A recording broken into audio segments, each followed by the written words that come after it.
Dzień dobry. Good morning, ladies and gentlemen. Thank you very much for being with us in the virtual environment. Today, we celebrate the Polish Armed Forces Day.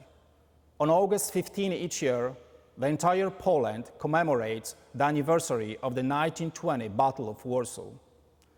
Polish military won a decisive victory over Bolshevik forces, stopping them from advancing west and thwarting their ambitions to spread the totalitarian regime across Europe. Last year, along with the Polish Armed Forces Day, we celebrated Poland's 20th anniversary of access to NATO. This year, we celebrate the 100th anniversary of the Battle of Warsaw. The battle is considered one of the most important in the history of the human's endeavor. Before we move forward with this event, let's listen to the national anthems of Poland and the United States, followed by the remarks of the Polish Minister of the National Defense, Mariusz Błaszczak.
Jesteśmy potomkami tych, którzy odnieśli wielkie zwycięstwo dla wolności Europy.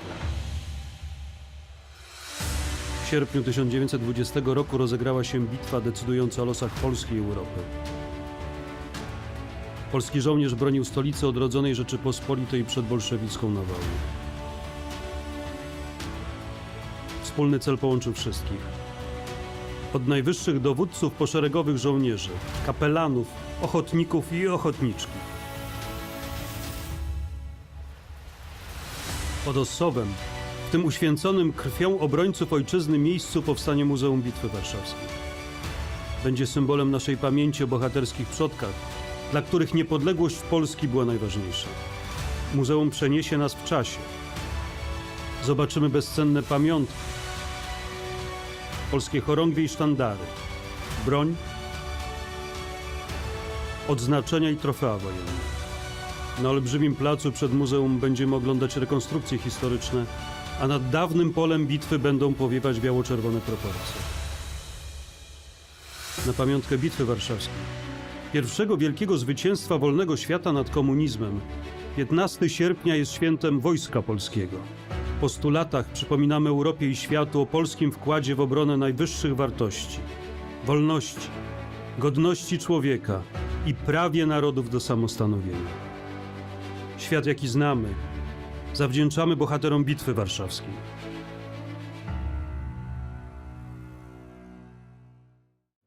Ladies and gentlemen, August 15th, Armed Forces Day, is a day of celebration and remembrance. A day commemorating the decisive Polish victory over the Russian invaders in the Battle of Warsaw. In observance of this centennial, the year 2020 has been designated by the Polish Parliament as the year of the Battle of Warsaw, an anniversary of national and international significance. Although Poland finally regained its independence in 1918 after 123 years of partitions, the nation was called to arms to defend it just a year later, when Soviet forces violated its sovereignty as part of a larger plan to incite a pan-European communist revolution. The military conflict, known as the Polish-Soviet War, reached its turning point when Chief of State Józef Piłsudski led a successful counterattack against the Red Army, forcing its retreat from the outskirts of the Polish capital. The Polish victory, sealed with a ceasefire and the signing of the Peace of Riga, secured Poland's independence until the outbreak of World War II in 1939. The Battle of Warsaw was considered, even in the 1920s, as one of the most important battles in world history. It was instrumental in halting the Soviet attempt of spreading communism across the globe. In this way, the Polish-Soviet War should also be considered one of the most consequential military conflicts in the history of the world. We also remember the many international volunteers who fought in the Polish army, including the Kościuszko Squadron, comprised of Americans of Polish descent. This year, on Armed Forces Day, as we commemorate the centennial of the Battle of Warsaw, we pay special tribute to all those who gave their lives in the fight for Poland against Soviet aggression. The Polish armed forces continue to play a pivotal role in the security of Europe. Poland is a key member of NATO, serving as a bulwark on the alliance's eastern front and hosts to rotational battle groups from across the continent. With the Air Force's recent purchase of 32 state-of-the-art F-35 fighter jets from the United States, as well as last week's announcement that the US Army's 5th Corps headquarters will be located in Poland, we continue to strengthen our defense posture as a deterrent of future aggression. As Ambassador of Poland to the United States, it gives me great pleasure to have engaged in these developments on behalf of my government through productive discussions with administration officials from the White House and the Pentagon. In supporting our men and women in uniform, we strive with our allies to deter foreign aggression and to ensure that conflicts and provocations, such as those that took place a century ago, never again manifest themselves on Polish soil. The Polish armed forces are the central pillar of a secure and powerful Poland and Europe.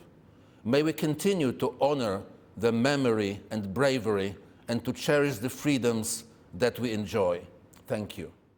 In 1920, newly Bolshevik Russia, still in the throes of the Russian Civil War, went to war with the surprisingly resurgent Poland. And that conflict and the central battle that defined the conflict changed the course of world history.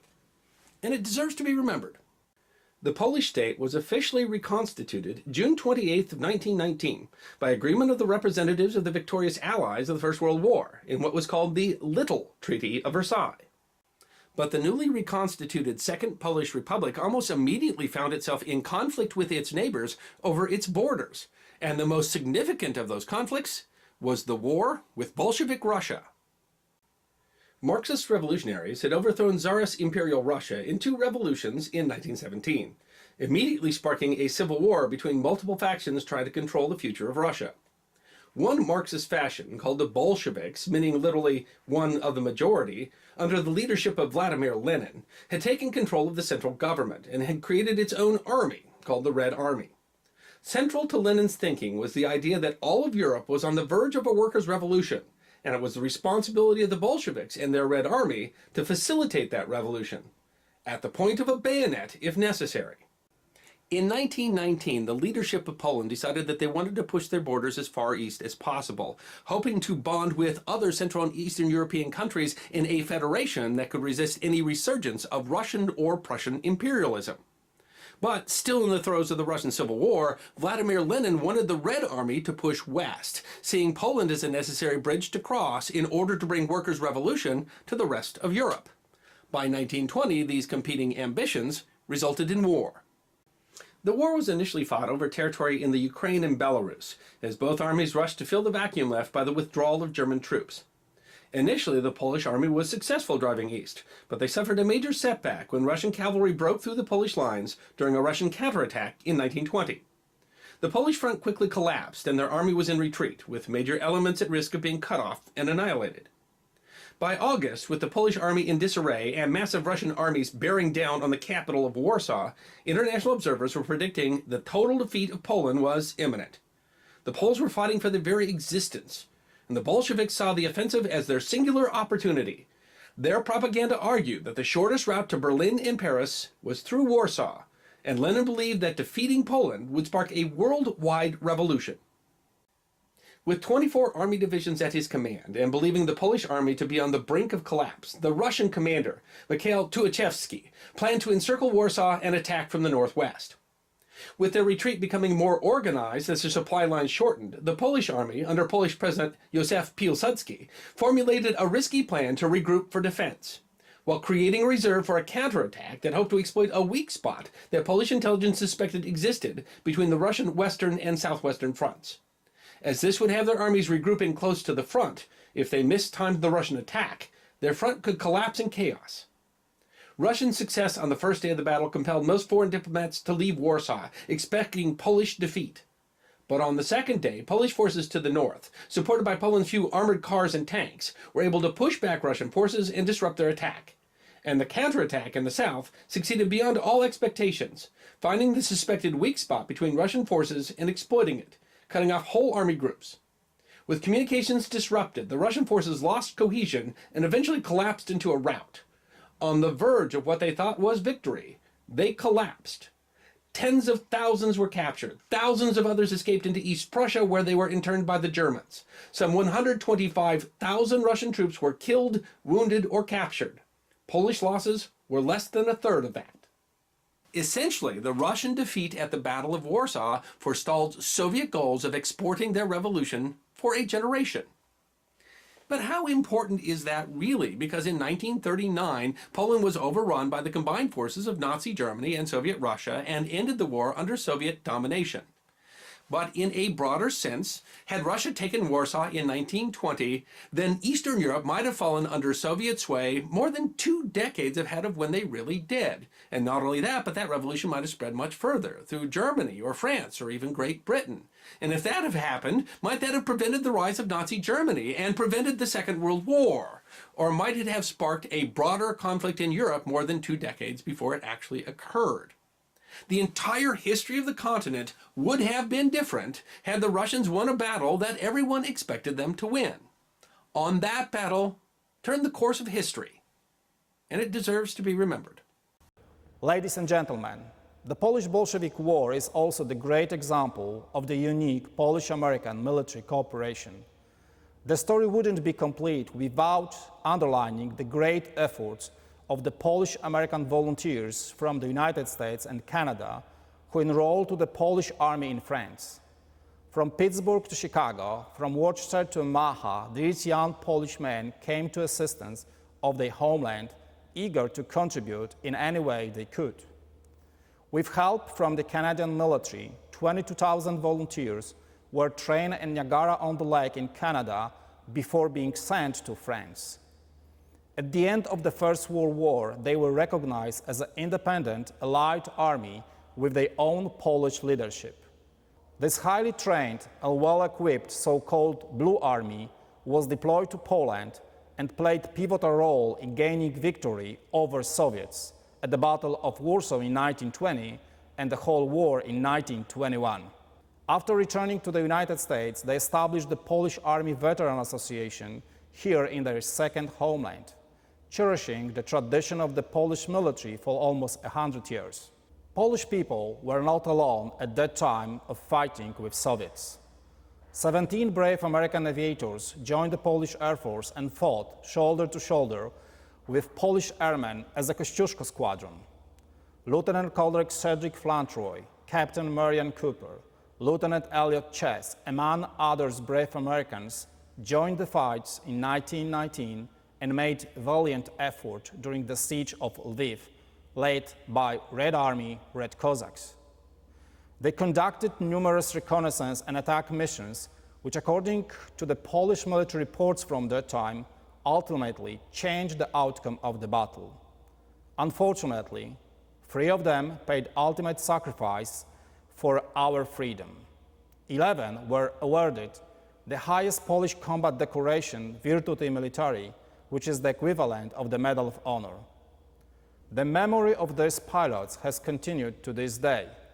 Kościuszko Squadron insignia was painted on the Polish Hurricanes from 303 Squadron, which was the most successful fighter squadron during the Battle of Britain in 1940.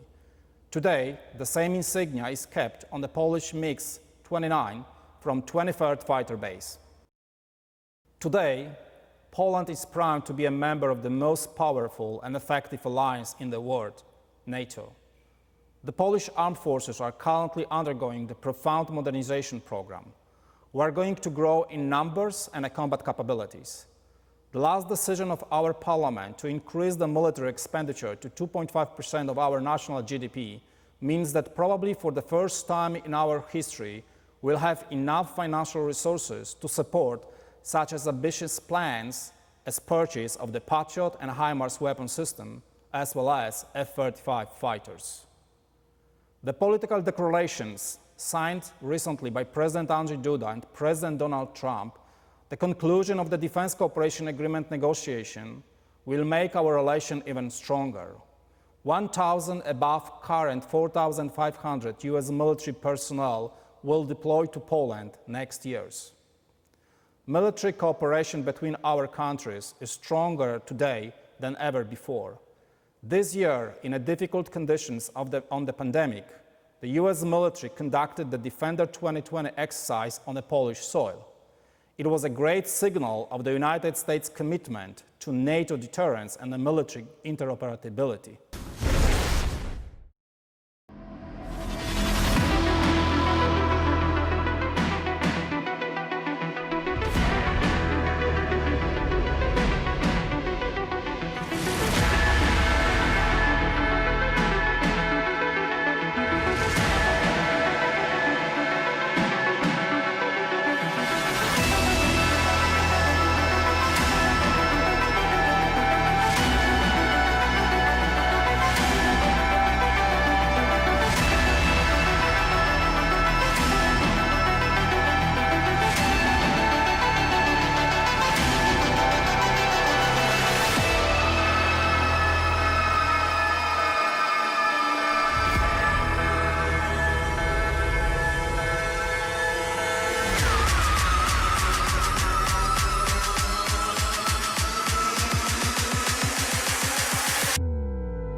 Friends, thank you very much for participating in today's celebration. We wish everyone to celebrate the next Polish Armed Forces Day together in a real life, surrounded by friends and a traditional Polish cuisine. See you then. Thanks for joining us today.